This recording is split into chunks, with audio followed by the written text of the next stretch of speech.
रवीना के 2 बच्चे थे। वो एक बड़ी कंपनी में काम करती थी। उसके ऑफिस जाने के बाद उसकी सास उसके बच्चों को संभाला करती, लेकिन रवीना को इसकी कोई कदर नहीं थी। एक दिन रवीना अपनी माँ से फ़ोन पर कहती है, मम्मी क्या बताऊं, मेरी सास तो बिल्कुल अच्छी नहीं है। वो समझती नहीं है कि मुझे कितना काम करना पड़ता है। एक तो ऑफिस तक का लंबा सफ़र और फिर 9 घंटे लगातार काम। बैठे बैठे तो मेरी पीठ अकड़ जाती है। खुद तो सारा दिन घर में मजे करती है, जब मन करा सोए, जब मन किया खाए। तभी उसकी सास वहाँ आ जाती है। अच्छा माँ, मैं बाद में आपको फ़ोन करती हूँ। जी मम्मी जी, कोई काम है क्या आपको? क्या हुआ? रवीना बहू, सारा दिन तो तू ऑफिस के मजे लेती है, लेकिन यहाँ ये बच्चे मुझे आराम भी नहीं करने देते।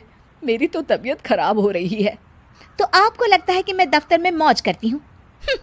आपको क्या समझाऊं, छोड़िए। माँ, काम करना भी ज़रूरी है।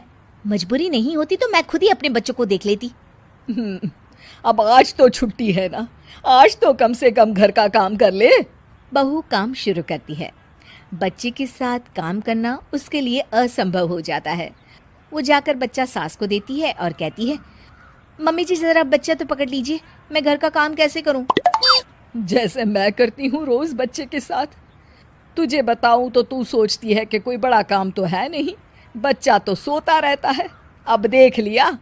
खैर, बस मैं यही तुझे समझाना चाहती थी। ला, बच्चा मुझे दे और काम कर। बहू मुंह बनाकर वहाँ से चली जाती है।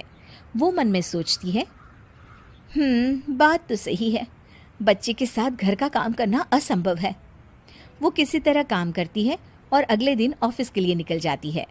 ऑफिस में उसकी सहेली उससे कहती है, यार तू तो बड़ी लकी है, तुझे तेरी सास खाना बना कर देती है, बच्चे भी देखती है और तुझे किसी बात की चिंता भी नहीं होने देती।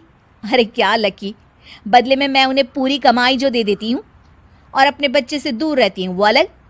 हर किसी को ना दूसरे की प्लेट में ज़्यादा घी दिखता है। जा अपना काम कर। अरे फिर भी ये तो है, यहाँ हमारे बच्चे को मैं क्रैश में छोड़ती हूँ, हर पल डर लगा रहता है कि क्या कर रहा होगा। खैर चल, मुझे क्या। बहू घर आती है तो देखती है कि उसकी सास उसके बच्चे को बड़े ही प्यार से खिला रही होती है। वो माँ को देखकर खुश हो जाता है।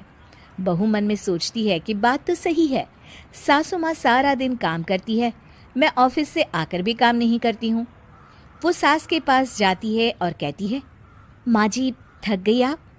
और क्या, सारा दिन चक्कर घीनी की तरह पूरे घर में घूमती रहती हूँ और अब उम्र भी नहीं रही। लेकिन चल तू बता, क्या हुआ, कुछ काम है क्या? बहू कुछ नहीं कहती, मुस्कुराकर वहाँ से चली जाती है। लेकिन अगले दिन सुबह सुबह बहू सास से पहले उठकर उन्हें चाय देती है। अरे आज सूरज कहाँ से उगा है, तू पहले उठ गई? चल अच्छा किया, मरने से पहले तेरे हाथ की चाय तो पी ली। चलो अब चलकर किचन में लगूं। माँ जी, आपको आज से काम करने की ज़रूरत नहीं है। काम करने की ज़रूरत नहीं है मतलब? क्या तू करेगी आज से सारा काम? इतने अच्छे तो हमारे नसीब नहीं है भाई। नहीं माँ जी, मैं नहीं करूँगी, ना ही आप करेंगी, बल्कि ये करेगी। तभी वहाँ एक काम वाली बाई आ जाती है। ये कौन है बहू? माँ जी, ये नौकरानी है और आज से सारा काम यही करेगी। मुझे माफ़ कर दीजिए माँ जी, मैं नहीं समझ पाई कि आप थक जाती हैं। आज से आप सिर्फ आराम करिए और मुन्ने के साथ खेलिए। और सास बहू बच्चे के साथ खेलने लग जाते हैं।